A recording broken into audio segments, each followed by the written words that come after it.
ಓಂ ಹ್ರೀಂ ಭೈರವಿ ಕ್ಲಾಂ ಹ್ರೀಂ ಸ್ವಾಹ. ನಮಸ್ಕಾರ. ರಾಶಿ ಭವಿಷ್ಯಕ್ಕೆ ಹೋಗೋದಕ್ಕಿಂತ ಮುಂಚೆ ನನ್ನ ಒಂದು ಅಭಿಪ್ರಾಯ ಏನಂತಂದರೆ, ನಿಜವಾದ ಜ್ಯೋತಿಷಿಗಳು ಯಾರು ಅಂತ ಫಸ್ಟ್ ನಮಗೆ ತಿಳ್ಕೊಬೇಕಾಗತ್ತೆ. ಇಲ್ಲಿ ಹೇಗೆ ಅಂತಂದರೆ, ಮೊದಲನೇದಾಗಿ ಜ್ಯೋತಿಷ ಆದವನು ನೀವೊಂದು ಸಮಯ ಕೊಟ್ಟಾಗ ಆ ಬರ್ತ ಸಮಯ ಆ ಲಗ್ನಕ್ಕೆ ಮ್ಯಾಚ್ ಆಗ್ತಿದೆ ಅಂತ ನೋಡಬೇಕು. ಈಗ ಲಗ್ನಗಳು 12 ಇರುತ್ತೆ. 12 ಲಗ್ನಗಳಲ್ಲಿ ನಿಮ್ಮ ಲಗ್ನ ಯಾವುದು ಅಂತ ನೋಡಬೇಕು. ಯಾಕೆಂದರೆ ಲಗ್ನವಿಲ್ಲದೆ ಭವಿಷ್ಯವನ್ನು ಹೇಳೋಕ್ಕೆ ಸಾಧ್ಯ ಇಲ್ಲ. ಈಗ ನಿಮ್ಮ ಜಾತಕದಲ್ಲಿ ಡೈವರ್ಸ್ ಇದೆ ಅಂತ ಅನ್ಕೊಳ್ಳೋಣ. ಸೊ ಎಲ್ಲರೂ ಹೇಳ್ತಾರೆ ಡೈವರ್ಸ್ ಇದೆ, ಆ ದೋಷ ಈ ದೋಷ ಅಂತ ಹೇಳ್ತಾರೆ. ಬಟ್ ಯಾವಾಗ ಇದೆ? ಒಂದು ವೇಳೆ ದಶೆಯಲ್ಲಿ ಆ ಸಮಯ ಬಂದಿಲ್ಲ ಅಂದರೆ ಡಿವೋರ್ಸ್ ಆಗಲ್ಲ. ಸೊ ಇದನ್ನೆಲ್ಲ ನಾವು ಗಮನಿಸಬೇಕಾಗತ್ತೆ. ಆಮೇಲೆ ಅದಕ್ಕೋಸ್ಕರ ನಿಮ್ಮ ಜೀವನದಲ್ಲಿ ನಡೆದಿರುವಂತಹ ಹಲವಾರು ಘಟನೆಗಳನ್ನು ಆತ ಮ್ಯಾಚ್ ಮಾಡಬೇಕು. ಮ್ಯಾಚ್ ಮಾಡಿ ನಿಮ್ಮ ಲಗ್ನವನ್ನು ಕಂಡುಹಿಡಿದು ಅನಂತರದಲ್ಲಿ ಭವಿಷ್ಯವನ್ನು ನಿರೂಪಣೆ ಮಾಡಬೇಕು.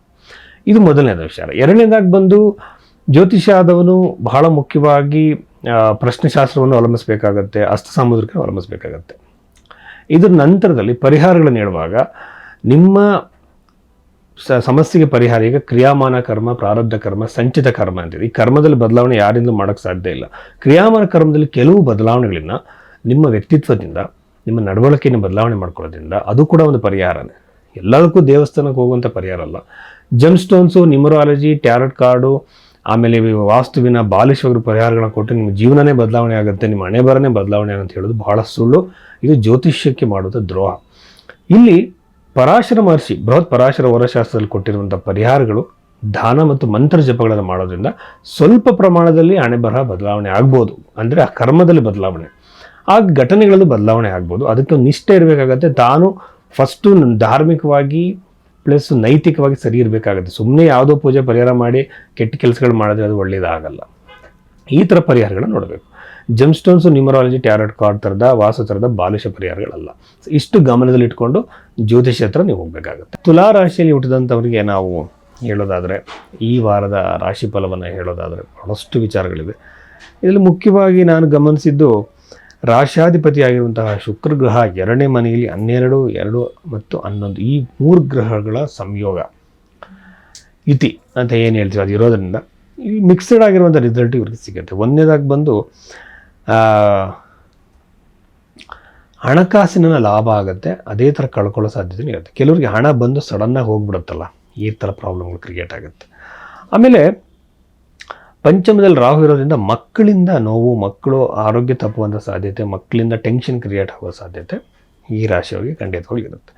ನಾವು ಯೂಶ್ವಲ್ ಆಗಿ ಏನು ಮಾಡ್ತೀವಿ ಅಂದರೆ, ವಾಸ್ತುವನ್ನು ನೋಡೋಕೆ ಹೋದಾಗ ಒಂದು ಮನೆಗೆ, ಆ ಮನೇಲಿ ಕುಳಿತು ಕವಡೆಯಲ್ಲಿ ಒಂದು ಶಾಸ್ತ್ರ ಪ್ಲಸ್ ಒಂದು ಪ್ರಶ್ನೆಶಾಸ್ತ್ರವನ್ನು ನೋಡ್ತೀವಿ, ಹೋರಾರಿ ಅಸ್ಟ್ರಾಲಜಿ ಅಂತ. ಅಲ್ಲಿ ರಾಹು ಮತ್ತು ಕೇತುವಿನ ಪ್ಲೇಸ್ಮೆಂಟ್ ಎಲ್ಲಿದೆ ಅಂತ ನೋಡ್ಕೊತೀವಿ. ಕೇತು ಅಂತಂದರೆ ಕಟ್ಸ್, ಅದು ಎಲ್ಲಿದೆ ನೋಡಿಕೊಂಡು ಅದರ ಆಧಾರದ ಮೇಲೆ ನಿಮ್ಮ ಮನೆಯಲ್ಲಿ ಇಂಥ ಜಾಗದಲ್ಲಿ ಪ್ರಾಬ್ಲಮ್ ಇದೆ, ಅದನ್ನು ಸರಿ ಮಾಡ್ಕೊಳ್ಳಿ ಅಂತ ನಾವು ಹೇಳ್ತೀವಿ. ಇದು ವಾಸ್ತುವಿಗೆ ಸಂಬಂಧಪಟ್ಟಂಥ ಶಾಸ್ತ್ರ. ಇದೇ ಥರದಲ್ಲಿ ನಾವು ಜನ್ಮಕುಂಡಲಿ ನೋಡಿದಾಗ ರಾಹು ಕೇತುಗಳು ಎಲ್ಲಿದ್ದಾರೆ ಅಂತ ನೋಡ್ತೀವಿ. ರಾಹು ಇಲ್ಲಿ ಪಂಚಮದಲ್ಲಿ ಬರೋದ್ರಿಂದ ಅವರಿಗೆ 100% ಮಕ್ಕಳಿಂದ ನೋವು, ಕಿರಿಕಿರಿ ಉಂಟಾಗುತ್ತೆ. ಸೊ ರಾಹು ಎಲ್ಲಿದ್ರೂ ಕೂಡ ಸಮಸ್ಯೆನೇ. ಬಟ್ ಡಿಸ್ಪಾಸಿಟರ್ ಥಿಯರಿ ಅಂತ ಹೇಳ್ತಾರೆ. ಇದು ಬಂದು ನಿಮಗೆ JH ಬಾಸಿನ್ ಅವರ ಒಂದು ಪುಸ್ತಕದಲ್ಲಿದೆ, ಅದ್ರ ತುಂಬ ಡೀಟೇಲ್ ಆಗಿ.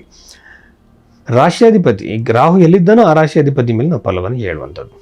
ಸೊ ಇದ್ರ ಬಗ್ಗೆ ನಾವು ನೋಡುವಾಗ ಸಣ್ಣ ಸಣ್ಣ ಬಿಸ್ನೆಸ್ಗಳು ಮಾಡ್ತಿರುವಂಥವ್ರಿಗೆ ಬಹಳ ಉತ್ತಮವಾಗಿರುವಂಥ ಲಾಭವಿದೆ, ಸಡನ್ ಗೇನ್ಸ್ ಇದೆ. ಆನ್ಸೆಸ್ಟ್ರಲ್ ಪ್ರಾಪರ್ಟಿಗೋಸ್ಕರ ಇದಕ್ಕೋಸ್ಕರ ಪ್ರಯತ್ನ ಮಾಡ್ತಿರೋರಿಗೆ ಖಂಡಿತವಾಗ್ಲೂ ಅನುಕೂಲ ಇದೆ. ಅದಾದಮೇಲೆ ಇದ್ರ ಜೊತೆಯಲ್ಲಿ ಪಾರ್ಟ್ನರ್ಶಿಪ್ ಬಿಸ್ನೆಸ್ಗಳಲ್ಲಿ ನೋವಾಗುವಂಥ ಸಾಧ್ಯತೆ, ಟೆನ್ಷನ್ ಆಗುವಂಥ ಸಾಧ್ಯತೆ ಇದೆ. ತುಲಾರಾಶಿಯ ಅಧಿಪತಿಯನ್ನು ಅಲ್ಲಿನ ಗುರುಗ್ರಹ ನೋಡ್ತಾ ಇರೋದು 100% ಕಿರಿಕಿರಿಗಳ ಉದ್ಭವ ಆಗುತ್ತೆ. ಇನ್ನು ಅಣ್ಣ ತಮ್ಮದ್ರ ಮಧ್ಯೆ ಕಲಹ ಆಗೋ ಸಾಧ್ಯತೆಗಳು ಕೂಡ ಜಾಸ್ತಿ ಇರುತ್ತೆ, ಯಾಕೆಂದರೆ ಗುರುಗ್ರಹ ನೋಡ್ತಾ ಇರುವಂಥದ್ದು. ಬಟ್ ಇದರಲ್ಲಿ ಇನ್ನೊಂದಿದೆ, ಕೆಲವರು ಯಾವತ್ತೂ ಕೂಡ ದೇವರ ಕಾರ್ಯದಲ್ಲಿ ಮಂತ್ರ ಜಪಗಳಲ್ಲಿ ತೊಡಕೊಂಡಿರಲ್ಲ. ಬಟ್ ಈ ಟೈಮ್ ಪೀರಿಯಡಲ್ಲಿ ಅವ್ರಿಗೊಂದು ಆಲೋಚನೆ ಬಂದು ಅವರು ಮಂತ್ರ ಜಪಗಳಲ್ಲಿ, ಪೂಜೆಗಳಲ್ಲಿ ತಮ್ಮನ್ನು ತಾವು ತೊಡಗಿಸ್ಕೊಳ್ಳುವಂತಹ ಅವಕಾಶ ಬಹಳ ಹೆಚ್ಚಾಗಿದೆ. ಸಡನ್ನಾಗಿ ಅವರ ಒಂದು ಆಧ್ಯಾತ್ಮಿಕ ಅನುಭವ ಬಂದು ಅವರು ತಮ್ಮನ್ನು ತಾವು ತೊಡಗಿಸ್ಕೊಳ್ಳುವಂಥ ಅವಕಾಶ ಹೆಚ್ಚಾಗಿದೆ. ಇದ್ರ ಜೊತೆಲಿ ನವಮ ಭಾವದಲ್ಲಿರುವಂಥ ಗುರುಗ್ರಹ ಕೂಡ ಒಂದು ದೂರ ಪ್ರಯಾಣದ ಒಂದು ಸಂಕೇತ. ಈಗ ವಿದೇಶಗಳಿಗೆ ಹೋಗಬೇಕು ಅಂತಿರ್ತಾರೆ, ಕೆಲವರು ದೇಶದಲ್ಲಿ ಜಾಬ್ ಮಾಡ್ತಿರ್ತಾರೆ, ಅಂಥವ್ರಿಗೆಲ್ಲರಿಗೂ ಕೂಡ ಇದು ಒಂದು ಉತ್ತಮವಾಗಿರೋ ಸಮಯ. ಸೊ ಇಂಟರ್ವ್ಯೂಸ್ನ ಕೊಡ್ತಾ ಇದ್ರೆ ಅವ್ರಿಗೂ ಕೂಡ ಸಕ್ಸಸ್ ಸಿಗೋ ಸಾಧ್ಯತೆ ಇರುತ್ತೆ. ಯಾಕೆಂದರೆ 2ನೇ ಮನೆಯಲ್ಲಿರುವಂತಹ ಶುಕ್ರ ಗ್ರಹ ಲಾಭಾಧಿಪತಿ ಜೊತೆ ಇರುವಂಥದ್ದು 100% ಅವರಿಗೆ ಒಂದು ಲಾಭವನ್ನು, ಅನುಕೂಲವನ್ನು ತಂದುಕೊಡುತ್ತೆ.